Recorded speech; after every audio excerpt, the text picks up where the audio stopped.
Pace bene, masih di mea culpa. Kali ini saya mau menyapa secara eksklusif para culprit. Sudah lama saya tidak sapa menyapa karena beberapa saat belakangan ini kontennya fokus di materi dari kompendium atau dokumen konsili atau dialog-dialog dengan para romo, sampai tidak ada sapaan langsung kepada para culprit sekalian. Jadi saya mau menyapa beberapa para sahabat secara umum yang sering datang ke sini. Dulu saya sering memakai istilah culprit. Ada yang mengkritik, ada yang apa, tapi saya pikir saya akan tetap pakai itu meskipun dikurangi frekuensinya. Jadi, halo, bagaimana kabar para culprit? Apakah sehat semua? Dan saya akan merasa senang juga kalau ada feedback dari para sahabat di kolom komentar tentang situasi terbaru para sahabat. Ada Stefanus Wesley yang sering muncul. Saya tidak tahu bahkan apakah dia laki-laki atau perempuan, apakah tua atau muda. It doesn't matter. Bukan perkara yang amat penting. Tetapi ada pribadi yang hadir memberi feedback atas setiap video. Ada Efsu, ada Johanna Jojo, ada Elizabeth Yolandika yang belakangan sudah mau berbalas komentar atau memberi tanggapan. Oke, sebelum saya lanjut soal nama-nama, saya akan menyampaikan beberapa pemikiran begitulah. Seperti biasa di video-video yang saya buat, tapi kali ini bagian sharing juga barangkali dan siapa tahu berguna. Jadi terima kasih kepada para sahabat yang terlibat, yang tidak saya sebutkan satu persatu. Beberapa saya ingat, Febrin Jega, Agatha Indra, dan yang lain. Ada yang pro, ada yang kontra. Ada dulu Jack Marlon dengan sapaannya yang menurut saya berkualitas. Terima kasih banyak. Dan semua yang lain sajalah. Jadi kalau dilihat beberapa video terakhir, ada dinamika yang semakin terasa dalam hidup beragama, hidup membangun iman, saya pikir. Jadi bisa dibuat dalam 3 ruang ya. Pertama, sesama Katolik sendiri. Toh ada pro dan kontra soal konsili, soal peran paus, soal hierarki, dan yang lain. Dan itu bukan perkara baru.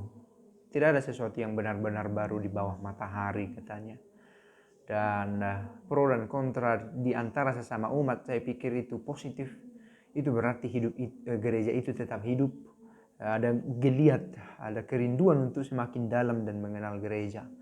Entah dia menyebut diri tradisionalis, entah dia menyebut diri modernis, entah dia menyebut diri karismatik. Gereja hidup dan berziarah, itu yang terutama.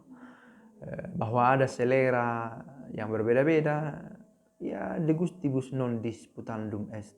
Soal rasa itu tidak bisa diperdebatkan. Saya suka yang begini, yang lain berkata saya suka yang sekarang ini yang lebih terbuka.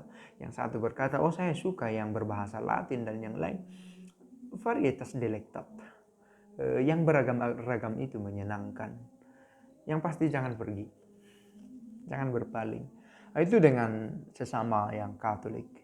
Lalu yang kedua dengan Protestan, ketika saya menyebut persoalan Allah itu antara Kristen, Yahudi, dan Islam, kritik yang terbesar justru datang dari yang seiman. Apakah seiman ini sesama Katolik atau dengan Protestan? Kedua-duanya. Yang Katolik sendiri justru itu berarti tidak mengenal ajaran gerejanya. Tapi begitulah faktanya, karena publikasi kurang, karena katekesi kurang efektif atau kurang mengena, sehingga ada banyak menyebut diri Katolik tetapi tidak memuat ajaran Katolik. Sekali waktu diberi ajaran Katolik, saya disebut sesat. Bayangkan. Padahal saya tidak mengatakan ajaran saya sendiri, saya memakai dokumen. Tertulis rapi, tertuang indah dalam tulisan yang sah di dalam gereja. Bukan seenak udelnya saya mengatakan itu. Tetapi para pendengar yang harus saya katakan juga tidak kritis, dengan gampang menuliskan komentarnya tanpa begitu terang memiliki konsep yang terang dalam pikirannya. Ini dia katakan dari pikirannya sendiri atau ajaran gereja. Ada yang mengkritik, isinya benar tapi cara penyampaian. Soal cara penyampaian itu sangat relatif. Ada orang yang suka, ada yang tidak. Yang pasti muatannya jangan relatif. Muatannya sudah terang. Apa yang kita pandang sebagai benar, kita beritahu. Apa yang tertulis dalam dokumen gereja, kita sampaikan. Nah itu dia. Oke, ada akhirnya konfrontasi dengan sesama Katolik, juga dengan Protestan. Di satu sisi menyebut diri sama-sama Kristen, tetapi ketika berbicara tentang Katolik, apa yang dia katakan? Agama itu tidak penting, yang penting mengikut Kristus. Kalau agama tidak penting, Mahatma Gandhi tidak beragama Kristen, tetapi mengikuti konsep berpikir Kristus juga. Lalu apa mau kita katakan tentang itu? Maka ada juga inkonsistensi antara Protestan dan Katolik, saya pikir. Tapi sekali lagi itu adalah dinamika, bahwa gereja tetap berziarah, bahwa sedemikian besar pesona karisma yang ditunjukkan oleh Kristus sampai tak terbendunglah orang-orang yang mengikutinya, tidak sanggup dikurung oleh gereja Katolik. Di luar gereja Katolik pun ada gereja lain, kita katakanlah denominasi lain yang tetap mencoba mengikuti cara hidup Kristus dan menerima Kristus sebagai jalan kebenaran dan hidup. Oke, dengan Muslim justru saya tidak menemukan perdebatan yang berarti atau katakanlah bertukar pikiran yang kritis dengan Muslim, karena selalu menolak keilahian Kristus, padahal bagi mereka sendiri Kristus, Nabi Isa adalah kalimatullah yang entah dari mana berawal, dari Roh Kudus. Siapa Roh Kudus? Who knows? Dikandung oleh perawan. Bagaimana bisa seorang perawan mengandung seorang anak? Itu pun tertuang dalam Al-Quran. Dan tidak meninggal. Manusia apa yang tidak meninggal? Ya, artinya apa? Tidak ada perdebatan yang berarti. Bahwa mereka menolak ke Allah hanya Sang Putra, yaitu ya letak inkonsistensi berpikirnya, karena di satu sisi mengatakan Nabi Isa itu supernatural, tetapi di sisi lain tidak menerima keilahiannya. Karena manusia apa yang tidak mati? Yang diangkat ke surga, karena yang mati itu katanya adalah orang lain yang diserupakan dengan Kristus. Lalu kemana dia pergi? Naik ke surga. Manusia apa yang naik ke surga kalau dia bukan superhuman yang melampaui manusia? Nah itu saya pikir satu bagian yang tidak terselesaikan meskipun gampang antara Kristen dan Islam. Tapi toh itu bagian dari dinamika hidup beragama, hidup bersama. Dan bukan bermaksud menyinggung-nyinggung, tetapi harus dikatakan tema tentang Islam dan Kristen memiliki porsi yang besar dalam diskusi-diskusi kita. Karena kita hidup di negara dengan jumlah penduduk Muslim terbesar di dunia. Dan kita adalah Kristen yang tetap ingin setia pada ajaran iman. Maka ini situasi yang menarik, unik, tidak dimiliki oleh negara-negara lain. Nah oke, lalu persoalan lain, saya pikir ini yang utama, tapi saya letakkan di tengah, dan kalau mungkin nanti ini terabaikan, saya akan sampaikan di video lain. Dualisme akut. Kalau Kristen selamat, kalau bukan Kristen tidak selamat. Itu dualisme akut. Kalau bukan hitam berarti putih. Itu akut dualismenya. Karena lawan kata hitam bukan putih, tetapi tidak hitam. Itu lawannya. Maka merah jambu itu tidak hitam juga. Hijau itu bukan hitam juga. Kalau benar katakan benar, kalau salah katakan salah. Kita harus mengatakan yang benar, meskipun harus dikatakan kita tidak selalu tahu apa itu yang benar. Dan lalu ada yang berkata, katakan yang benar, kalau benar katakan salah. Yesus sendiri ketika ditanya oleh Pilatus apa itu kebenaran, cobalah cari apa jawaban Yesus. Buka-bukalah kitab suci itu. Dengan diam dia menjawab. Maka saya pikir yang benar itu harus terus dalam pencarian. Jangan berpikir bahwa sudah dibaptis maka kita benar. Tidak ada kepastian itu. bahwa kita menjadi bagian dari kerajaan surga, ya, tetapi kehendak bebas yang kita miliki kadang membuat kita semakin jauh, malah semakin berdosa di hadapan Allah. Bukan untuk meragukan mandat agung atau kekuatan dari baptisan sebagai materai yang tak terlepaskan, tetapi kita harus meragukan kesetiaan kita juga. Dalam arti meragukan, mengkritisi bahwa bukan sebuah kepastian bahwa sekali kita setia, kita akan tetap setia. Kita sangat dinamis selama masih di dunia ini. Justru karena dinamis inilah, karena sifat dinamis inilah, kita dituntut untuk terus berjuang supaya tetap setia. Maka dualisme akut ini harus juga dikoreksi menurut pemikiran saya. Kalau bukan Kristen berarti sesat. Belum tentu banyak orang Islam, Muslim yang hidupnya lebih kudus dari kita. Satu. Yang kedua, banyak orang Muslim yang menjadi Islam, mengikuti ajaran Islam karena ketidaktahuan akan Kristus, bukan karena penolakan akan Kristus. Itu berbeda. Maka apakah dengan sendirinya orang yang tidak tahu akan Kristus masuk neraka?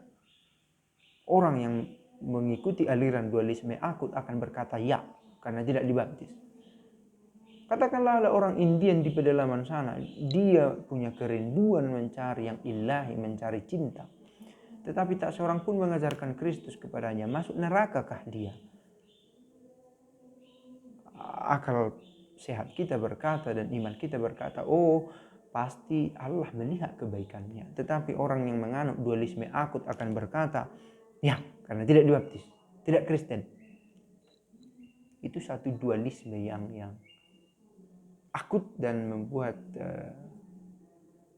persoalan bagi dirinya sendiri, juga bagi cara pandangnya terhadap yang lain. Dan harus juga saya tambahi juga di sini soal berlumpur di media sosial. Ya, dengan saya menjadi vulnerable setelah membuat video-video di media sosial.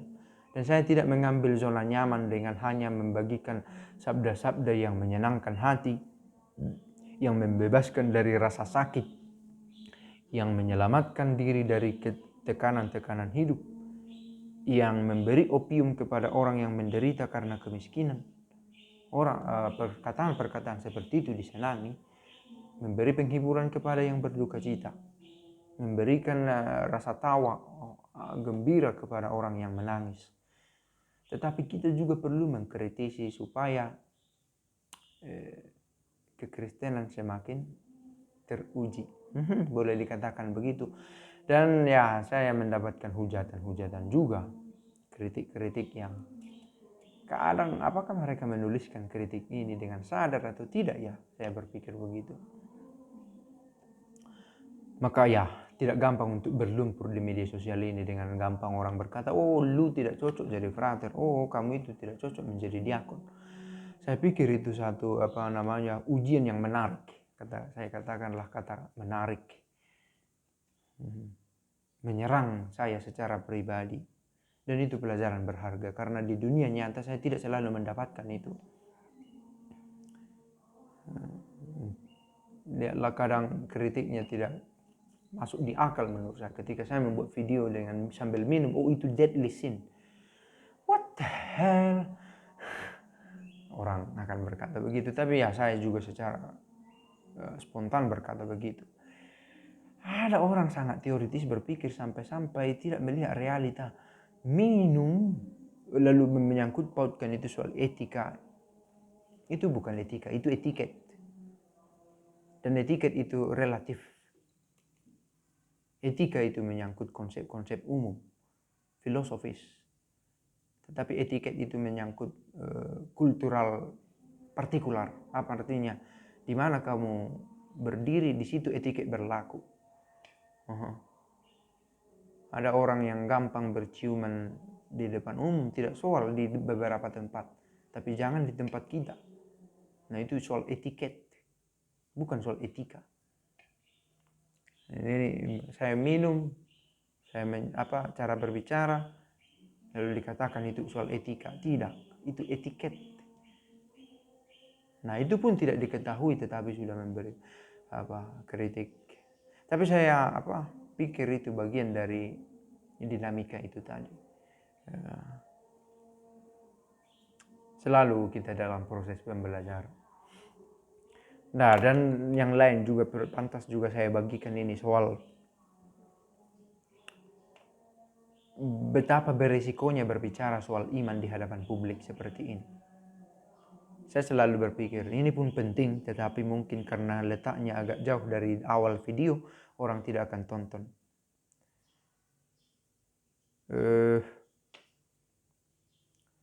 Resiko berbicara tentang iman di hadapan publik adalah bahwa kita akan diukur lebih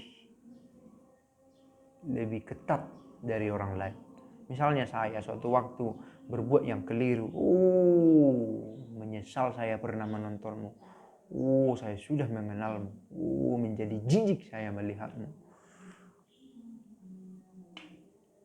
Kita menunggu orang yang sempurna berkata tentang kebenaran. Dan Kristus adalah sosok yang tepat. Pertanyaannya, setelah Kristus secara fisik tidak hadir lagi di antara kita, siapa lagi yang kita harapkan mengatakan kebenaran? Kalau kita hanya menunggu orang yang suci hidupnya, sangat sedikitlah orang itu. Tetapi kita yang dari lembah kelemahan ini, toh ingin, harus, dan perlu terlibat dalam karya pewartaan itu. Maka saya dalam segala kelemahan dan para sahabat lain mungkin saya temukan itu banyak yang menjadi ciut ketika dikatakan sok agamis, sok suci, sok hebat, sok religius ketika membagikan konten-konten yang baik, yang positif. Dan orang menjadi enggan untuk membagikan yang baik karena takut kelak dianggap munafik. Kita tidak ingin menjadi pribadi munafik, tetapi ada saat ketika ternyata perbuatan kita tidak sesuai dengan perkataan kita. Siapa di antara kita yang perkataan dan perbuatannya selalu selaras? Kristus saja. Lalu menjadi berhentikah kita mengatakan kebenaran dan kebaikan karena perbuatan kita tidak sesuai dengan perkataan? Kita mengatakan ini dalam kerendahan hati dengan tetap sadar kita punya kelemahan. Saya punya kelemahan, para sahabat punya kelemahan, tetapi di saat yang sama kita punya tanggung jawab untuk membagikan yang benar, mengatakan yang baik. Dan ini risiko yang harus kita tanggung kalau mengatakan yang baik. Nah ini yang terakhir ini pun penting, maka mungkin nanti suatu waktu akan saya urai bagian demi bagian supaya tetap menjadi bagian dari penting dari video ini. Ada tantangan bagi umat Katolik. Kemarin mengeluh, kami tidak tahu ajaran gereja, karena itu kami tidak banyak berbicara. Justru dalam gereja Katolik ajarannya begitu sederhana. Mengapa menjadi sederhana? Ada dokumen yang jelas yang bisa kita baca. Tidak lain dari itu. Merupakan ajaran gereja. Konsili Vatikan II, kitab suci yang pertama dan terutama. Lalu diejawantahkan dalam Katekismus Gereja Katolik, dalam dokumen-dokumen konsili, dalam kompendium yang diringkas dari KGK itu, dan kitab hukum kanonik. Itu saja pun kita baca, kita beberkan, sudah sesuatu.